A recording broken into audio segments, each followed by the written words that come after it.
오늘 이 본문을 말씀으로 그리스도를 바라보는 눈이라는 제목으로 말씀을 나누겠습니다. 우리는 지난주에 요나보다도 솔로몬보다도 형용할 수 없을 만큼 크신 분이 예수님이라고 그랬어요.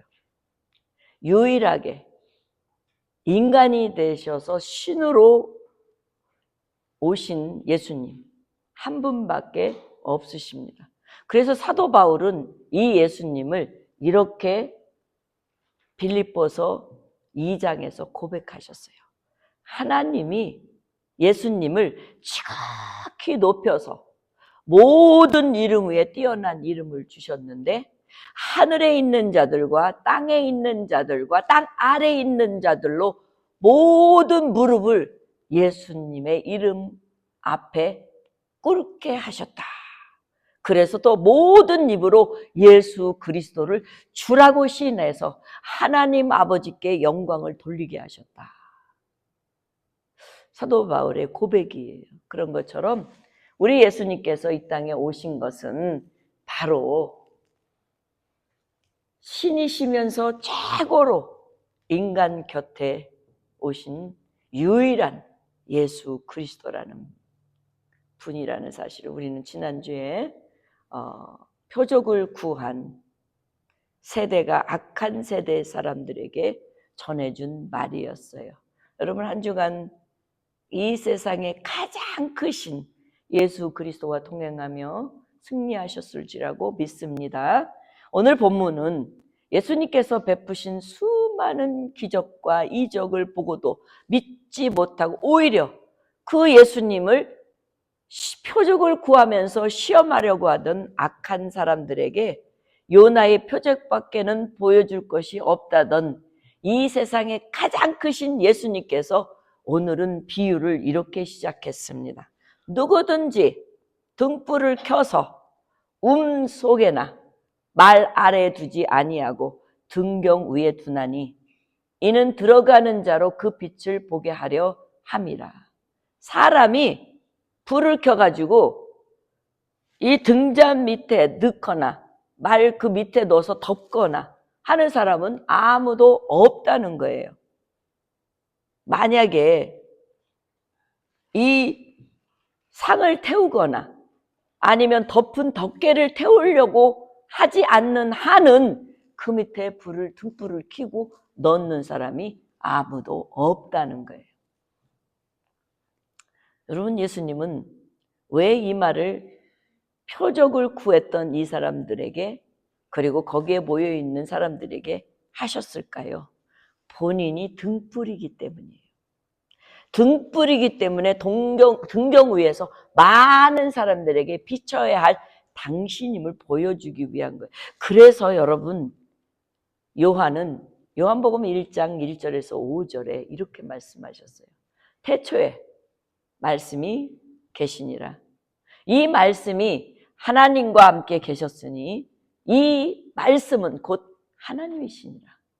그가 태초에 하나님과 함께 계셨고 그라는 것은 예수님이세요. 그가 태초에 하나님과 함께 계셨고 만물이 예수님과 함께 말미암아 지은 바 되었으니 지은 것이 하나도 예수님 없이 된 것이 없다라고 말씀하세요. 그러면서 4절에 뭐라고 그러냐면 그 안에 생명이 있었으니 이 생명은 사람들의 빛이라. 예수님이 사람들에게 비춰줄 생명의 빛이라는 거예요. 그래서 빛이 어둠이 비치니까 어둠이 깨닫지 못하더라라고 시작을 할 거예요. 다시 말하면 빛이 어둠을 비쳤는데 어둠이 깨닫지 못하더라고 하는 것은 예수님이 이적을 보여줘도 표적과는 이 악한 세대들에게 등불이시고 빛인 이 예수님이 친히 그렇게 말씀함에도 세상은 여전히 못 깨닫다는 것이라는 거예요. 이유는 왜 그런 줄 아세요? 이유는 성경은 말합니다. 창세기 3장 5절 7절에 보면 인간이 원래는 눈이 떠졌어요. 하나님 인간을 만드실 때 눈을 가려놓고 뜨시겠어요? 하나님이 인간을 만드실 때 선한 눈으로 창조하셨어요. 피조물로 만들었단 말이에요. 그런데 오늘 본문의 5절에 보면 너희가 그것을 먹는 날에는 사단의 유혹이 하나님이 먹지 말라는 선악과에 눈을 보고 그걸 먹으면 눈이 밝아진다고, 이미 밝은 눈을 더 밝게 하게 해주겠다고 사단의 유혹에 넘어가 그 선악과를 따먹고 말았어요. 그 따먹고 마른 7절에 보니까 그들이 눈이 밝아져. 그러니까 밝아졌다는 것은 예전에 주님께서 주신, 하나님께서 창조물로 주신 눈이 아니라 사단으로부터 유혹받은 죄의 눈으로 바뀌었다는 거예요. 그 바뀐 눈이 어떤 눈으로 바뀌었냐면 자기가 벌거벗은 수치심, 부끄러움으로 눈이 뜨여지게 됐다는 거예요. 원래 창조는 하나님 우리를 만드실 때는 부끄러움이 없는 눈, 그리고 수치심을 모르는 눈을 가졌었어요. 그런데 우리는 아담과 하와께서 에덴에서 하나님이 주신 그 눈을 실명해버리고 마른 거예요. 그래서 이 땅에 하나님께서는 도저히 당신이 사랑하는 자녀이지만, 품고 싶지만 죄된, 이미 세상의 자기의 수치심과 부끄러움을 알고 있는 이 자녀들에게는 더 이상 함께할 수가 없어요. 그래서 죄에 대한 대가로 남자는 열심히 일해야만이 먹고 살고 여자는 아기를 낳는 고통을 주고 하나님께서 첫 번째의 원시 복음인 복음을 선포하시게 되었습니다. 그래서 이후에 성경의 모든 구속사는 눈의 회복으로 초점이 되어 있습니다. 눈의 회복, 곧 하나님을 다시 보는 눈을 되찾기 위한 이야기가 성경의 온통 창세기 3장 15절 이후부터 시작이 된다는 사실이에요. 오늘 예수님은 잃었던 눈을 다시 회복하시기 위해 이 땅에 2000년 전에 표적을 구한 그들에게 요나의 표적밖에는 보여줄 게 없다고 하시면서 자신이 요나보다 더 큰 예수님이라고 말씀하시며 오늘 그 눈을 회복시키기 위한 놀라운 눈의 이야기입니다. 성경은 말합니다. 하나님께서 보여주지 않는 한 열어주지 않는 눈이 바로 우리들의 눈입니다. 그래서 수많은 80억 인구가 보고 싶어도 하나님이 보여주시지 않으면 신의 존재를 만날 수도 없고 볼 수도 없다는 겁니다. 그래서 예수님께서 요한복음에 9장 39절에 예수께서 이르시되 내가 심판하러 이 세상에 왔으니 보지 못하는 자들은 보게 하고 본다고 하는 자들은 맹인되게 하려고 한다. 아담과 하와가 보는 눈을 갖고 사단의 유혹에 빠져 보지 않게 된 눈을 예수님은 다시 이 땅에 오셔서 보여주겠다는 거예요. 그리고 니네들이 스틸 본다라고 하는 사람들은 감춰놓겠다. 소경되게 여전히 놔두겠다. 놀라운 말이죠. 그래서 예를 들자면 여러분, 하나님이 열어주지 않으면 보지 못하고 하나님이 깨닫게 해주시면 깨달을 수 없는 성경은 여러분 아브라함과 롯 얘기를 우리가 잠깐 해보면 알 수 있어요. 아브라함과 롯이 아브라함이 거부가 되고 그 옆에 조카인 롯도 동시에 거부가 됐습니다. 그래서 너무 둘이서 같이 살기에는 너무 힘들어요. 그래서 롯아, 네가 여기 많은 땅이 있으니까 이 땅 중에 네가 가고 싶은 땅을 네가 먼저 선택해라. 그러면 그 다음에 내가 선택할게. 삼촌이 먼저 선택해야지. 그러면 롯은 착한 마음에 형님 먼저, 삼촌 먼저 했어야 되는데 아 그래요? 그럼 내가 선택할게. 딱 보니까 너무나도 아름다운, 자기 눈에 보기에 여호와의 동산 같고 애굽 땅과 같은 좋은 땅. 근데 그 땅은 성경에 뭐라고 그랬냐면 창세기 13장 10절에 하나님께서 이미 타락할 대로 다 타락해요. 무너뜨리려고 하기 전에 본 그 땅을 롯은 자기가 보기에 너무 좋아 보인 거예요. 그 땅을 선택했다는 사실을 보면 하나님께서 아브라함의 눈은 열어줬는데 이 롯의 눈은 안 열어주었을 것을 볼 수 있다는 거예요. 창세기에 보면 또 21장에 보면 하갈, 이방인 여인이에요. 아브라함의 첩이에요. 그가 아기를 데리고 이스마엘을 데리고 쫓겨났어요. 쫓겨났을 때 어린 아들이 물을 먹기를 원하는데 다 죽어가는 그 아들에게 물을 먹이고 싶은데 샘물을 찾을 수가 없었어요. 근데 하나님이 하갈을 불쌍히 여기셔서 그의 눈을 밝히시니까 그가 원하는 샘물을 찾게 된 거예요. 자, 하나님께서 열어주시니까 열리고 하나님께서 닫아놓으니까 인간의 자기 감정과 욕망의 눈으로 선택하는 모습을 보면 맞죠. 하나님께서는 하나님이 열어줘야만이 볼 수 있고 열지 않으면 볼 수 없는 거라는 사실. 그런 면에서 볼 때 여러분과 나는 하나님이 열어주셔서 하나님을 믿는, 예수님을 믿는, 성령님을 믿는 복된 자가 된 줄 믿습니다. 아멘. 그래서 신명기에 29장 2절 4절은요 이렇게 말씀하고 있어요. 모세가 온 이스라엘을 소집하여 그들에게 이르되 여호와께서 애굽 땅에서 너희 목전에 바로와 그의 모든 신하와 그 온 땅에 행하는 모든 일이 너희가 보았나니 곧 그 큰 시험과 이적과 큰 기사를 내 눈으로 보았느니라. 그러나 중요한 거야. 눈으로 봤다고 다 하는 거 아니야. 깨닫는 것, 깨닫는 마음, 보는 눈, 듣는 귀, 오늘 여호와께서 너희에게 마음껏 주지 않았다는 거예요. 그래서 이스라엘 민족이 광야에서 40년 동안 볼 수 없는 눈을 가지고 헤매다가 딱 두 사람이 보고 가나안 땅에 들어가는 모습을 우리는 성경은 역사적으로 보여주고 있다는 사실이에요. 그래서 인간은요, 하나님께서 보여주고 마음에 있는 눈을 보여주고 귀도 들게 하고 깨닫게 하지 않으면 우리는 하나님을 알 수가 없어요. 여러분 성경을 아무리 많이 읽었다고 해도 하나님께서 여러분을 성경에 읽는 눈을 뜨여주지 않으면 하나님을 모른다는 거예요. 반면 하나님의 눈은 어떤 눈인가요? 시편에 보면 시편 11절 4절에 여호와께서는 그의 성전에 계시고 여호와의 보좌는 하늘에 있었는데 그의 눈은 누구를 통촉하여? 여러분의 인생을 통촉하고 그의 안목이 여러분을 감찰하신다고 했어요. 누가요? 하나님의 눈은요, 온 세상 80인구가 아니라 100만 인구라도 하실 거라는 사실이에요.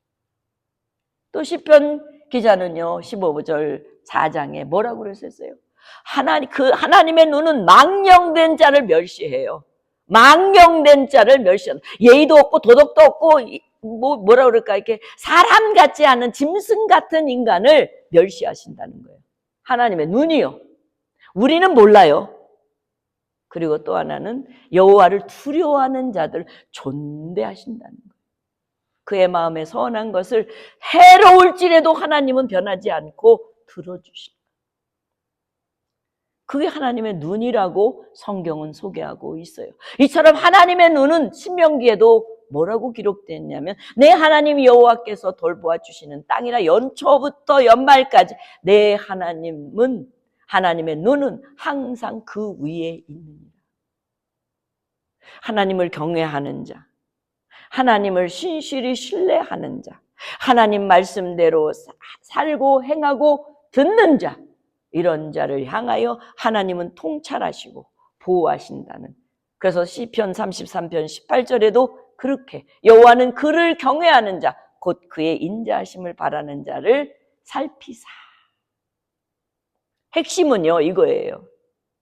인간의 눈은 욕망으로 흐려졌고 하나님께서 열어주지 않으면 이해할 수도 없고 뜰 수도 없지만 하나님의 눈은 하나님을 경외하는 자들에게 은혜로 가득 채우고 변함없으신 눈으로 인생을 통촉하시고 하나님을 두려워하는 자들을 향하여 언제나 바라보고 계신다는 사실. 그래서 주님은 오늘 본문 34절에 이렇게 말씀하신 거예요. 너희들 몸이 등불이다. 근데 너희 몸의 등불은 눈이다. 너희 몸의 등불이 뭐냐면 눈이야. 그러니까 너희 몸에는 등불이 있는데 그 등불은 눈이야. 너희들 눈이야. 너희들이 눈이 성하면, 여기서 성하다라고 하는 헬라어 하필루스라고 하는 이 단어는요, 본래적인 의미로는 주름이 없는 단순한 진실한인데 마태에서도 똑같아요. 마태복음에 보면 눈은 몸의 등불이니 그러므로 내 눈이 성하면이라고 되어 있잖아요. 순전한 마음, 쉽게 얘기하면 일편단심의 마음, 그런 마음이 하필루스라고 하는 의미예요. 그러니까 너희 눈이 성하면, 너희 눈이 일편단심으로 하나님께 향하여 있는, 하나님의 말씀에 향하여 있고 하나님의 소리에, 하나님 여러분 창조자의 그 창조의 물에 향한 기대의 가치를 두고 있는 그분께 향한 눈이면 하나님 초점에, 하나님께 맞춰져 있는 초점이 반대로 몸이 밝을 거래요. 반대로 나쁘면 이 나쁜다고 하는 헬라어는요, 포네로스인데, 포네로스라고 하는 이 뜻은요, 앞절 29절에 보면 우리가 악한 세대라고 할 때 악한 세대에 썼던 단어하고 동일해요. 헬라어 단어가 악하다는 의미예요. 그러니까 나쁘면, 악하면 온몸이 어두울 거야, 악할 거야 라는 얘기예요.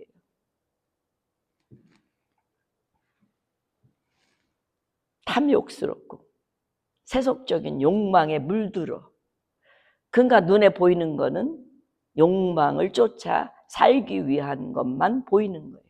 결국 눈은 인간의 내면의 세계, 영적 세계 시각을 드러내는 창문으로 신앙의 방향을 결정지어주는 게 여러분의 눈이라는 거예요. 말씀으로 세상을 해석하는 눈, 인생 전체를 비추는 믿음과 영혼의 창문이 눈이라는 거예요. 그래서 여기서 눈이 밝다라고 하는 의미는 시편 기자가 보면 시편 119편 보면 119편의 105절에 보면 주의 말씀은 내 발의 틈이요 내 길의 빛이라. 시편 기자 말씀처럼 발과 내가 발을 띄면서 걸어가는 길의 등불이 그게 나의 마음의 거울이라는 거예요. 내가 어디를 가느냐, 내가 어디를 향하여 가느냐는 이미 내 눈이 결정지어서 걸음걸이를 하고 있는 거라는 거예요. 그러니까 밝은 눈은. 근데 어두운 눈은 나쁜 악한 길로 가는 거야. 세상적인 죄의 관점, 이기심 관점, 그런 불신의 관점으로 보는 눈이기 때문에 그 결과 몸이 전체가 어두워지는 거예요. 결국은 좋은 눈은 내가 가는 길이 밝은 길이지만 나쁜 눈은 결국은 내가 가는 길이 형편없는 길이라는 거예요. 그래서 핵심은요, 눈이 바르면 삶이 바르고요, 눈이 바르면 삶이 바르고요, 눈이 어두우면 인생이 어둡게 된다는 거예요. 다윗과 사울을 보세요. 다윗의 눈은 언제나 하나님 말씀과 인생을 비추는 눈으로 세상을 보았어요. 그래서 언제나 자기가 억울하게 당해도, 자기가 너무 고통스러워도 하나님의 말씀을 붙잡고 그 눈의 시선을 떼지 않기 때문에 언제나 힘들지만 이겨나가고 하나님과 함께하는 눈이 되었어요. 그래서 성했어요. 반대로 사울은 처음에 하나님의 눈이 띄어져서 좋은 걸로 봤다가 욕망의 눈으로 바뀐 이후부터는 사울은 다윗이 자기 사위임에도 불구하고 거짓말을 밥 먹듯이 하고 그리고 다윗을 잡아서 죽이려고 수없이 쫓아다니는 그러한 욕망의 눈, 덫을 가지고 향하여 나가는 눈으로 바뀌지 않습니까? 똑같아요. 그렇다는 거예요. 눈이 바르면 바르게 사는 거고, 눈이 어두우면, 눈이 나쁘면 인생을 어둡게 된다는 거예요. 제가 얼마나 우스운지 아세요? 작업을 할 때에 이제 돋보기를 보잖아요. 돋보기를 보는데 이렇게 가까이 보는 돋보기를 쓰다가 보니까 이제 눈이 나빠지니까 내 컴퓨터하고 내 거리가 좀 멀어졌어요. 안 보이는 거예요. 돋보기를 가서 이렇게 봐야 되는 거예요. 그래서 이번에는 안경을 맞출 때 좀 이렇게 파사이드로 내 돋보기를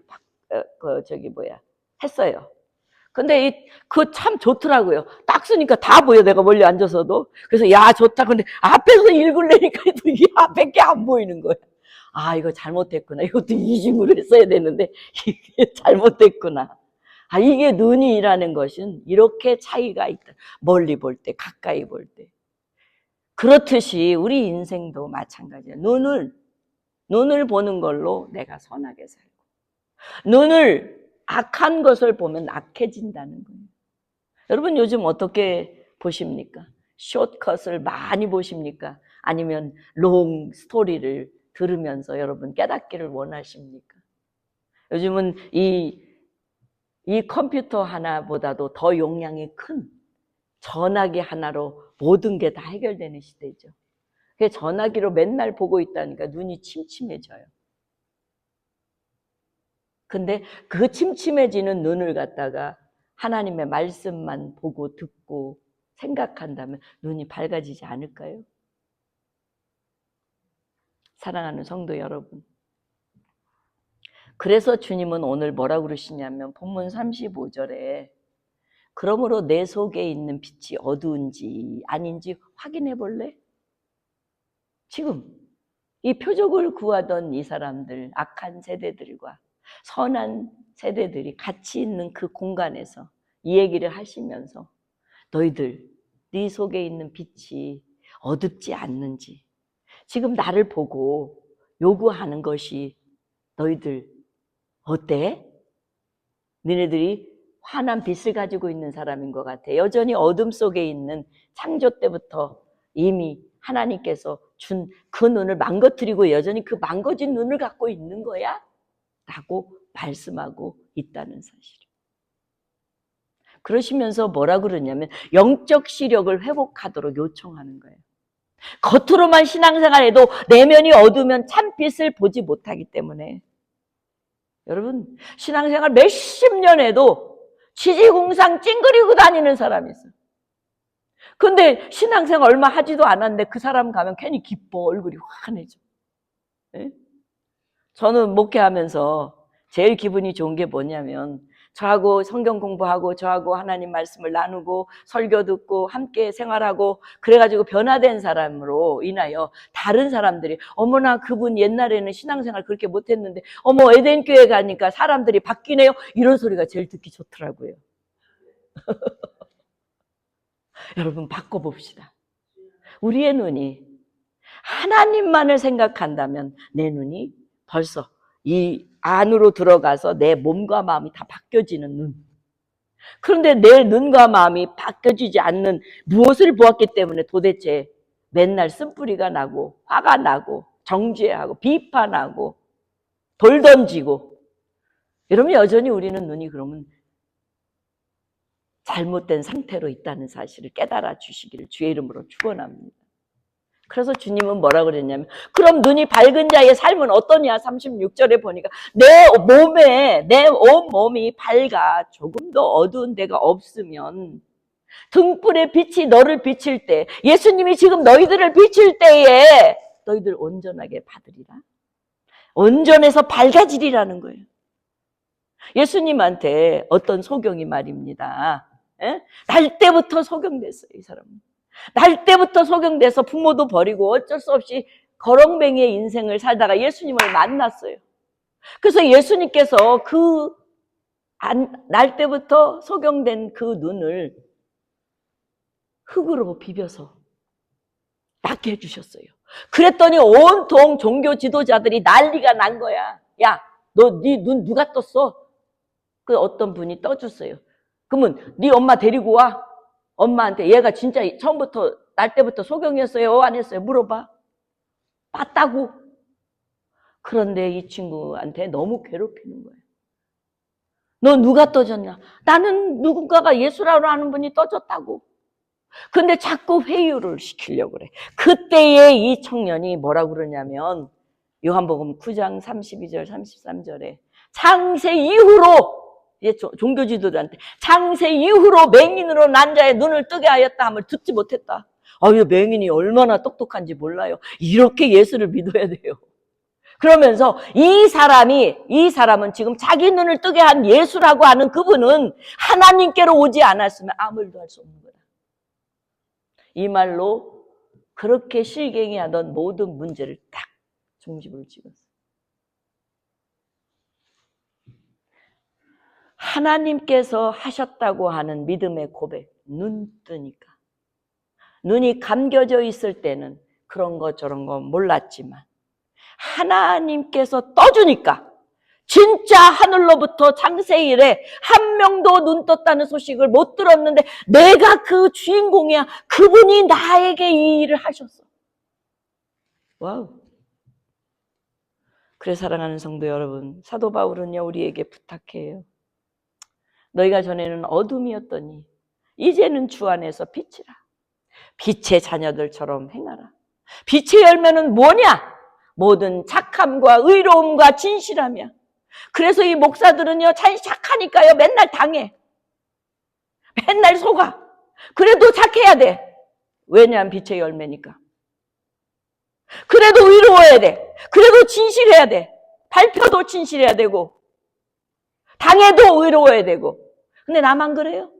여러분 진짜 빛의 열매를 지닌 여러분이라면 여러분 또한 착해야 돼요. 여러분 또한 진실해야 돼요. 여러분 또한 의로워야 돼요. 아멘? 오늘 아멘이 되게 안 나오네요.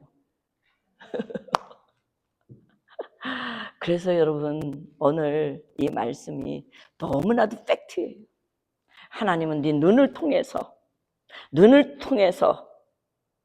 네 마음, 온몸을 바꿔놓으시는 분이다.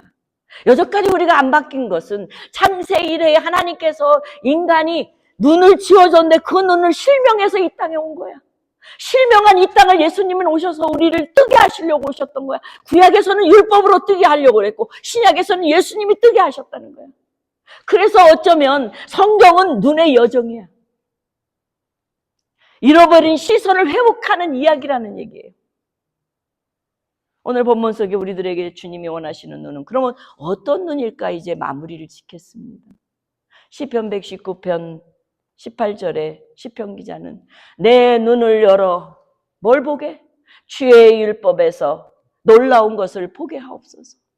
여러분 눈이 열려서 여러분 하나님의 말씀이 들려지고 보여지고 깨달아지고 이 말씀대로 내가 살아가지 못하면 어떡하나라고 하는 오히려 불안한 감을 갖고 눈물로 기도할 수 있는 눈이 떠지기를 원하는 것이 하나님이 원하시는 거예요.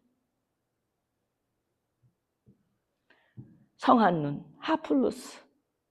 세상보다 하나님을 먼저 보는 눈.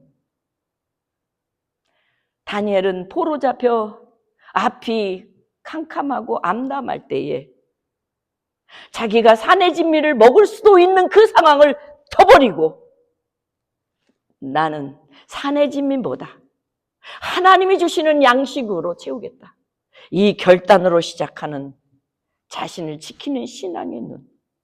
이것이 오늘 우리들에게 하나님이 오늘 본문을 통해서 주시는 말씀이 아닌가. 또 상황보다 말씀을 먼저 붙드는 눈이 돼야 된다. 내 상황이 지금 너무 어려워.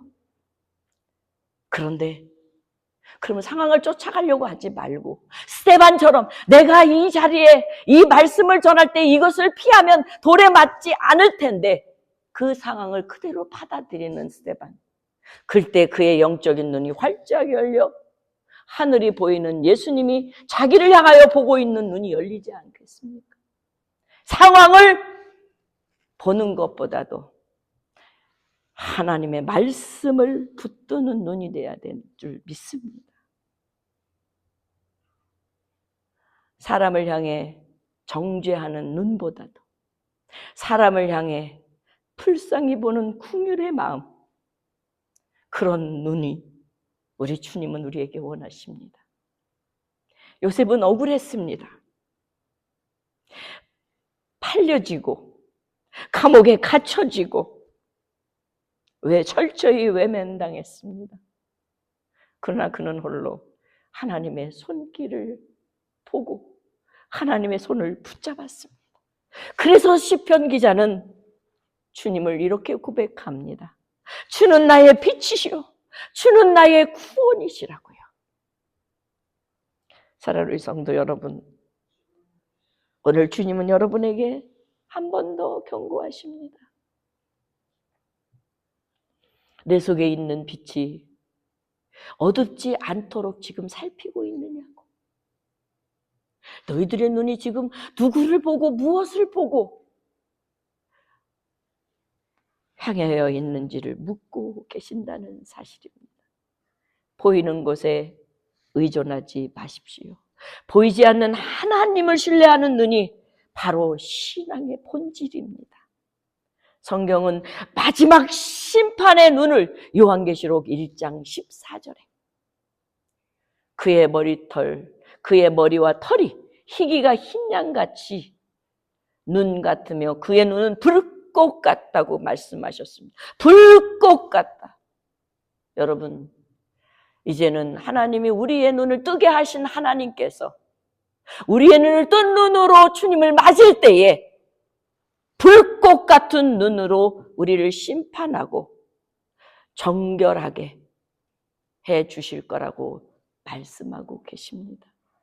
더 나아가서 마지막에 요한계시록 21장 4절에 보면 최종적으로 하나님은 눈을 새롭게 해 주셨기 때문에 슬픔과 왜곡된 시선을 완전히 치유로 끝맺는 영원한 눈의 회복으로 주님은 우리의 눈물을 닦아주시고 다시는 사망이 없고 애통하는 것이나 곡하는 것이 아픈 것이 다시 있지 아니하게 처음 것들로 다 지나가게 하신 하나님의 회복의 눈을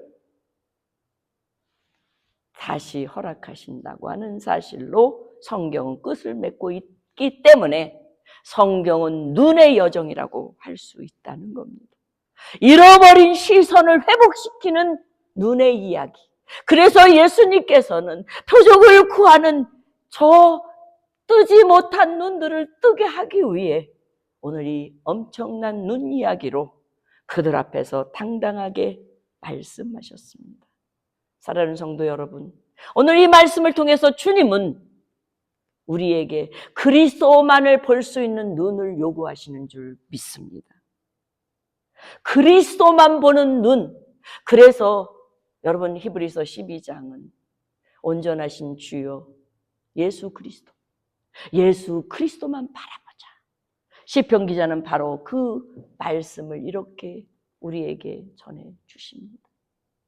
너희는 내 얼굴을 찾으라 하실 때에, 하나님 얼굴을 찾으라 하실 때에 내가 마음으로 주께 말하되 여호와여 내가 주의 얼굴을 찾으리이다. 즉 주의 얼굴을 구하는 자에게 주의 눈이, 그리고 주의 얼굴을 찾기 위해 눈이 주만 찾는 자들에게 하나님은 주를 보게 눈을 열어주신다는 것입니다. 나와 여러분이 남은 여생 주님만 보는 눈이 되기를 주의 이름으로 축원합니다. 주님만 보는 눈이 될 때에 그것이 믿음이고 그것이 현실로 우리는 영원한 하나님의 향해 하나님의 집으로 들어가는 그날이 올 줄 믿습니다. 우리 아덴교회 모든 성도님들 하나님만을 보는 눈을, 그리스도만 바라보는 눈으로 한 주간도 보내시기를 주의 이름으로 축복합니다. 기도하겠습니다.